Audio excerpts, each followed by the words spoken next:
The Right Side Network, bringing you the right news for the new right. I'm Jim Hoel, and I am your voice. Good evening and welcome to the Hoel Report. I'm your host, Jim Hoel. Tonight, our top story. The Democratic Party, in coordination with the liberal mainstream media, are continuing on in their seemingly never-ending quest to delegitimize the election of Donald Trump, to discredit his administration, and above all, to sabotage his presidency. I mean, it's getting to a point of nonstop, everyday, just story after story. I mean, it's outrageous. It's unheard of. Today, Senate Minority Leader Chuck Schumer led his minority party in a charge calling for the immediate resignation of the Attorney General Jeff Sessions and possibly even an indictment of a sitting Attorney General, citing contact that he had with a Russian envoy sometime during the 2016 election. This is routine contact, by the way. This was done in his official capacity as a United States Senator. So, there was really nothing to, this was nothing out of the ordinary or nothing to get all up in arms about. I mean, this is pretty routine stuff that's done by any United States Senator for that matter. And, to use this as a call for him to immediately resign is beyond outrageous. It's so ridiculous. It shouldn't even be brought up, other than the fact that it involves a member of the Trump administration in Russia. I mean, the kind of crap that these people are trying to pull is unheard of. It hasn't been done before. No president has ever had to endure it. I mean, for example, take the Obama administration. How about Attorney General Loretta Lynch? She met with Bill Clinton in the back of a private plane for about 90 minutes. All the while, his wife Hillary is running for president and is being plagued by an email scandal that could sink her campaign. And the Attorney General, Barack Obama's Attorney General, Loretta Lynch, held a 90-minute meeting on the back of a private plane. And no Democrat, I didn't hear any Democrat or any Democratic pundit or the liberal media or any of them calling for her resignation. And we're talking about an actual investigation here. I mean, this is ridiculous. There was no cause for Loretta Lynch's resignation, or how about Eric Holder for that matter? Remember, he told the American people that, of course, the Obama administration was not conducting surveillance of reporters, mainly conservative ones, for writing stories that maybe weren't so favorable to the Obama administration. Well, that turned out to be a lie. They were the Obama administration and Eric Holder's Justice Department was conducting surveillance on reporters who wrote unfavorable stories to President Obama. However, there were no call. There was no outrage. There were no mass calls for mass resignation. There was none of that. But the quest to delegitimize this president and his administration continues and continues and continues because the Democratic Party has nothing else to do. It's ridiculous. It's beyond anything else that's ever been done to a sitting president in his first 100 days in office. And the insinuations that are continuing to be made about this bogus conspiracy theory, and it is a conspiracy theory, that the Trump campaign somehow, some way, colluded with the Russian government in order to get him elected president of the United States. He somehow, met with them or, did something with the Russian government, to tip the campaign in his favor without any U.S. official or law enforcement or anyone noticing at all. I mean, it's bogus. It makes no sense. The whole story makes no sense. First off, it was, Donald Trump is going to get us into a nuclear war with Russia. There's no way Donald Trump can conduct diplomacy with Vladimir Putin. He's going to get us into a nuclear war with Russia, and he's going to destroy the world. Well, it went from that to Donald Trump is a Russian agent. He's a Russian agent, and he colluded with the Russian government to win the election, and he's possibly a member of the KGB. It's ridiculous. It's bogus. It's a conspiracy theory. It's not true. There is no proof. There is no proof at all of any of this. Remember that this was all done. The Obama administration knew way back in July, during the Democratic National Convention, apparently that the Russians were hacking into the Democratic Party's mainframe and working with, the Russians were trying to get Donald Trump elected. And, well, obviously he didn't do anything about it, because if he knew, certainly she lost, so obviously Barack Obama didn't do anything about it. I mean, I don't understand. The hypocrisy of the left never ceases to amaze me.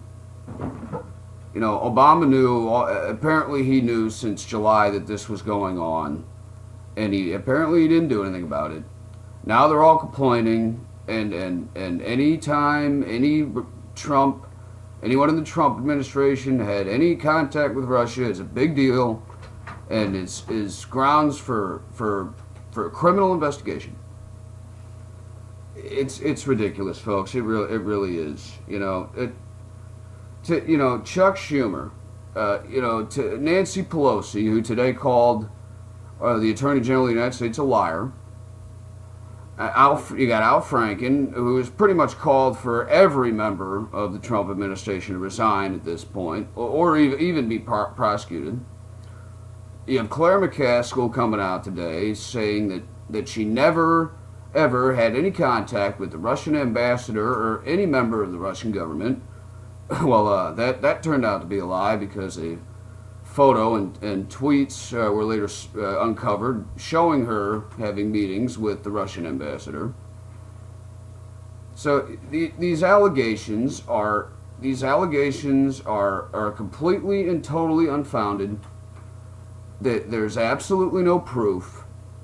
I mean, this is a new red flag. This is a new red scare, folks. This is reverse McCarthyism. And it's designed to distract and polarize the American people. It's totally outrageous. Conspiracy theories and everything about Russia and the Trump campaign's involvement. It's bogus. It's BS. The fact that they even try to spin this every day is beyond me. And it's irresponsible. It's irresponsible on so many levels. Domestic, foreign, you name it. It's divisive to the American people. It's a threat to our relations with Russia on a global level, and it's borderline treason. I mean, you're trying to portray the President of the United States as a Russian agent, delegitimize his presidency, and you're trying to start a conflict with Russia, who, by the way, has nuclear weapons. It's irresponsible, and it's outrageous, and it has to stop. And this is all being done, by the way, in the wake of a widely acclaimed and widely successful first address to Congress in which Time Magazine, the New York Times, the LA Times, the Washington Post, the Huffington Post, and even CNN. Yes, even fake news, CNN, had rave reviews about this speech. Van Jones, the guy that called the election of Donald Trump a whitelash, came on CNN and said that this was brilliant, that this was one of the most, one of the greatest speeches ever given to Congress, that it was the moment that Donald Trump became president. And this was on CNN. So in the wake of all that, you have the Democrat Party now trying to downplay the legitimacy of the president and trying to spin this conspiracy theory that the only reason he's in office is because of Russia. It's ridiculous. It's absolutely ridiculous that Donald Trump, colluding with Russia, and the spin that the Democrat Party is trying to use, and trying to even portray this in a way that's so unimaginable that it's like some stupid movie out of the 1950s about the Russian Menace. It's ridiculous. When you want to talk about real collusion, real campaign collusion, look at what Hillary Clinton did. That's collusion. The Clinton Foundation, colluding and soliciting donations from corrupt governments and foreign terrorist regimes. The Clinton campaign colluding with the mainstream media. Donna Brazile, the chairman of the chair of the DNC, giving her questions to a debate or a town hall before it even happened. I mean, you want to talk about a campaign colluding? Look at her. But no, they want to focus on Trump and this conspiracy theory that the elections were rigged in favor of Donald Trump, which another thing that doesn't make sense, because the Obama administration and Hillary Clinton and they all said that this election cannot be rigged. To even suggest it is un-American, when Donald Trump suggested fairly that not the election itself, but the coverage of the election was certainly rigged. So it's I don't know. I don't know what to even make of what they're trying to do. It's so outrageous that nothing like this has ever been even seen or heard of before, or done to an American president.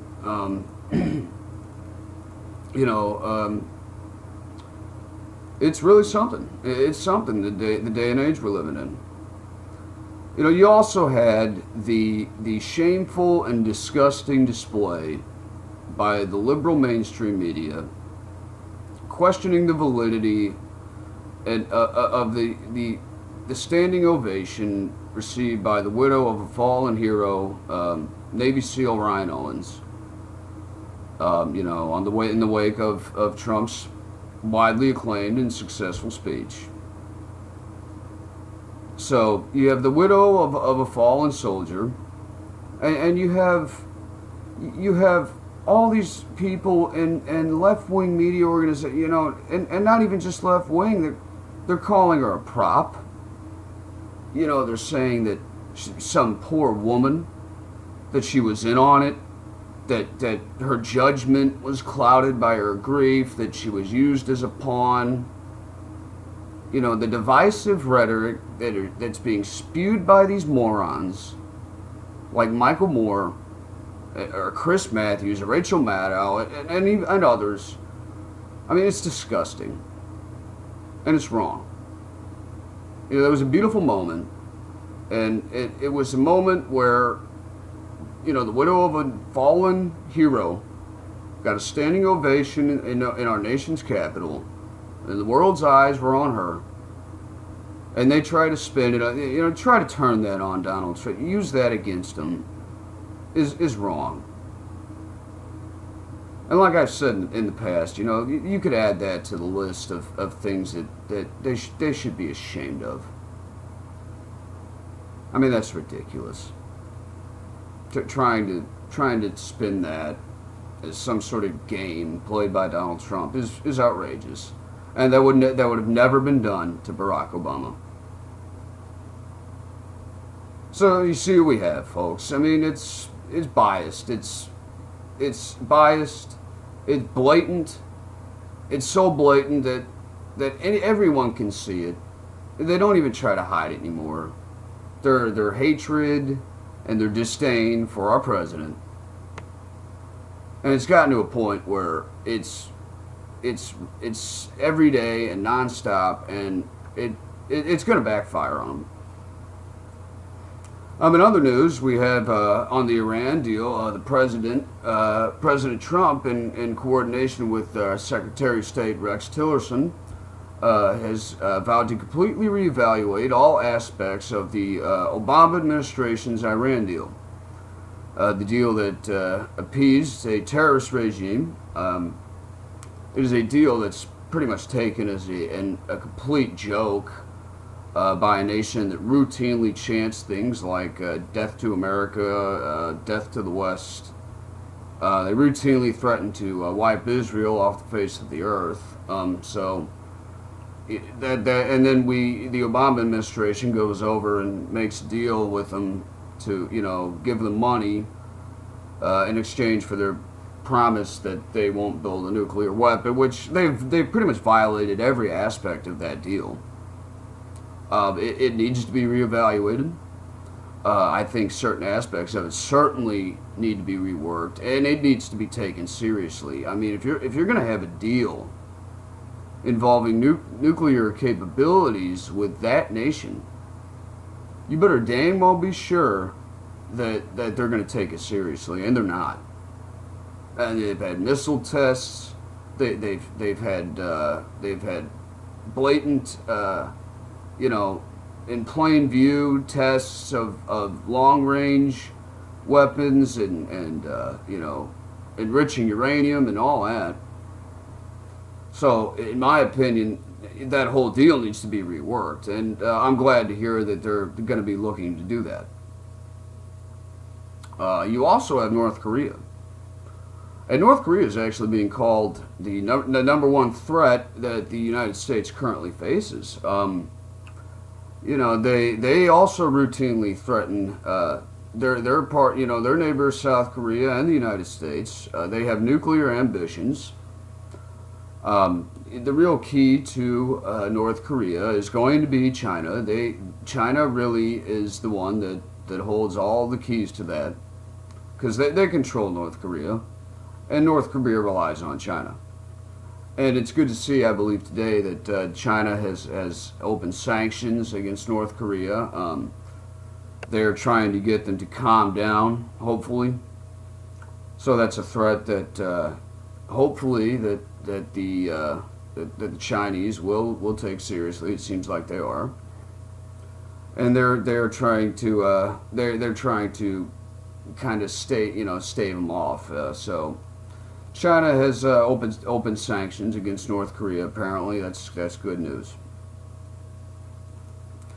So, amidst all the